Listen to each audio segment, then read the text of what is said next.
এই প্রশ্নটিও সম্ভবত কোমর ব্যথা থেকেই। সেটি হচ্ছে, আমার নাম সাজু আহমেদ। আমার বয়স 38 বছর। আমার পায়ের দিকে ব্যথা চলে যায় এবং ঝিঁঝি অনুভূত হয়। আমি অনেক ওষুধ খেয়েছি কিন্তু ভালো হচ্ছে না। মানে এটা থেকে পরিত্রাণ পাওয়ার উপায়টা কি সেটা জানতে চাচ্ছিলেন উনি। আম, ধন্যবাদ। মানে উনি ডক্টর দেখিয়েছেন বা ওষুধ খেয়েছেন বা বিভিন্ন প্রোটোকলে হয়তো বা ছিলেন জি জি। দীর্ঘদিন ধরে একটা ব্যথা, এবং সেই ব্যথাটা পায়ের দিকে ওনার চলে যায়, কিছু ক্ষেত্রে ঝিঁঝি ভাব ওনার চলে আসে আর কি। যে ভাইটি প্রশ্নটি করলেন আসলে আহ, একটা কথা হচ্ছে কি যে যে কোনো ধরনের মাস্কুলোস্কেলেটাল কন্ডিশন যেটা ক্যাপসুলার প্যাটার্ন রিলেটেড, হ্যাঁ, সেটা অবশ্যই ভালো একটা প্রোটোকল ট্রিটমেন্ট থাকবে। আপনি যেটা বললেন যে পায়ের দিকে ঝিঝি বোধ করছেন, একটু ব্যথা ব্যথা রেফার্ড হচ্ছে। ব্যাপার হচ্ছে। আহ, আমরা প্রথমেই বলে নিয়েছিলাম যে অনেকগুলো সোর্স থাকতে পারে, অনেকগুলো ডায়াগনোসিস থাকতে পারে। কোনো ধরনের কোমর থেকে বা লাম্বার স্পাইন থেকে যদি কোনো ডিস্ক রিলেটেড বা নার্ভ রিলেটেড কোনো কম্প্রেশন থাকে, সেক্ষেত্রে ওই নার্ভ যে যে এরিয়াতে ডিস্ট্রিবিউট হয়েছে, যে এরিয়াতে সাপ্লাই দিয়েছে, সেই এরিয়াতে আপনার পেইন হবে। সুতরাং ধরে নিলাম যেহেতু আপনি পায়ের দিকে অবশ বোধ করছেন, তার মানে আপনার ডিস্ক রিলেটেড কোনো ইস্যু থাকতে পারে। ডিস্ক ছাড়া অন্য কোনো স্ট্রাকচারও সেখানে ইনভলভ থাকতে পারে, যেটা আপনার পেইন সৃষ্টি করতেছে। এছাড়াও অনেকগুলো কন্ডিশন থাকে, অনেকে সাইটিকার পেইন বলে, হ্যাঁ, স্যাটিফাইড পেইন, সাইটিক রাইট। নার্ভে যদি কম্প্রেশন থাকে সেক্ষেত্রে সাইটিক নার্ভ। যেহেতু প্রশ্নটি চলে আসলো বা কথা প্রসঙ্গে আসলো, সাইটিকা বা সাইটিক নার্ভে কম্প্রেশন মানে কমনলি একটি ডায়াগনোসিস করে দেওয়া হয়। সেক্ষেত্রে অবশ্যই স্পেসিফিক কিছু ট্রিটমেন্ট টেকনিক রয়েছে। সেই ট্রিটমেন্ট টেকনিকগুলো একজন কোয়ালিফাইড ফিজিওথেরাপিস্ট যিনি রয়েছেন তিনিই অ্যাপ্লাই করতে পারবেন। অনেক সময় আমরা ওষুধের দোষ দেই যে হ্যাঁ মেডিসিন খেলে আমার ভালো হচ্ছে না। ভালো হচ্ছে না। একজন ফিজিশিয়ান যখন আপনার ডায়াগনোসিস করে মেডিসিনগুলো দিয়েছেন, তিনি অবশ্যই অবশ্যই জেনে বুঝে এবং আপনার উপর যে ডোজটা অ্যাপ্লাই করা হবে সেটি অনুসারেই কিন্তু আপনাকে মেডিসিনটা প্রেসক্রাইব করেছেন। আমাদের ক্ষেত্রে অনেক সময় হয় কি আমরা সেই মেডিসিনটা প্রপার ওয়েতে মানে নিয়ম নেই মাফিক না, খেতে পারি নিয়ম না। মতো খাই না। সুতরাং অবশ্যই আপনার যিনি ফিজিশিয়ান রয়েছেন আপনাকে মেডিসিন প্রেসক্রাইব করেছেন, আপনি তার প্রেসক্রিপশনটা পুঙ্খানুপুঙ্খভাবে ফলো করতে হবে।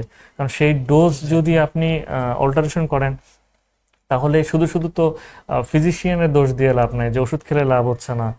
কিছু কিছু মেডিসিন থাকে যেমন আপনার পেইন কিলার রিলেটেড থাকে, কিছু কিছু নিউরোপ্যাথিক পেইন কিলার থাকে, কিছু কিছু মাসেল রিল্যাক্সেন্ট রিল্যাক্সেন্ট থাকে। থাকে। এক্ষেত্রে কিছু ক্যালসিয়াম সাপ্লিমেন্টারি দেওয়া হয়, ভিটামিন বি কমপ্লেক্সে কিছু সাপ্লিমেন্টারি দেওয়া দেওয়া হয়। হয়, যাতে আপনার পেরিফেরাল নার্ভের ইয়েগুলো ছিল অবশ্যই একজন বিশেষজ্ঞ ফিজিশিয়ান যিনি আপনাকে দেখেছেন উনি জেনে বুঝে দিয়েছেন।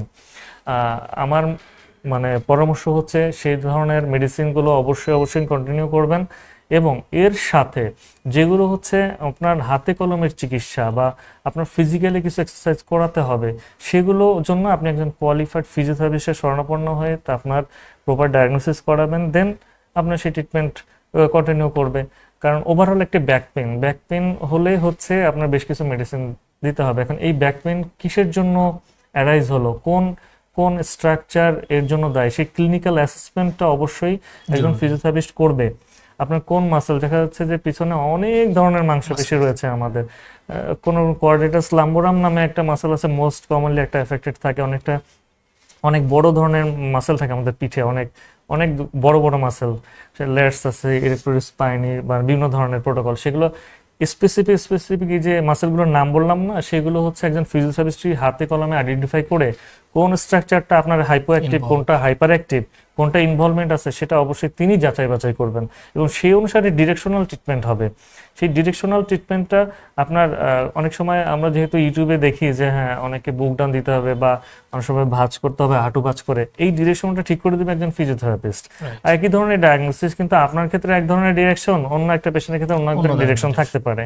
সুতরাং যত দ্রুত সম্ভব আপনি এই সমস্যা উতরানোর জন্য একজন বিশেষজ্ঞ ফিজিওথেরাপিস্টের কাছে গিয়ে আপনার অ্যাসেসমেন্ট প্রোটোকল করে ইন্টারভেনশন নেবেন, তত দ্রুত এই প্রবলেম থেকে সলভ হয়ে যাবেন।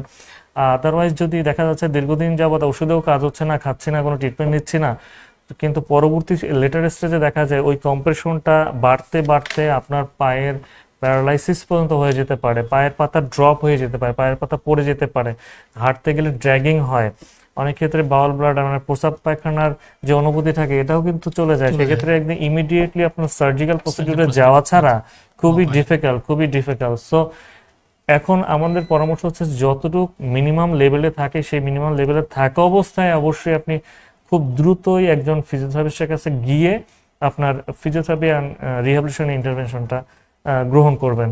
তাহলে আপনার এই ধরনের জটিলতা থেকে খুব দ্রুত পরিত্রাণ পাবেন বলে আমার বিশ্বাস।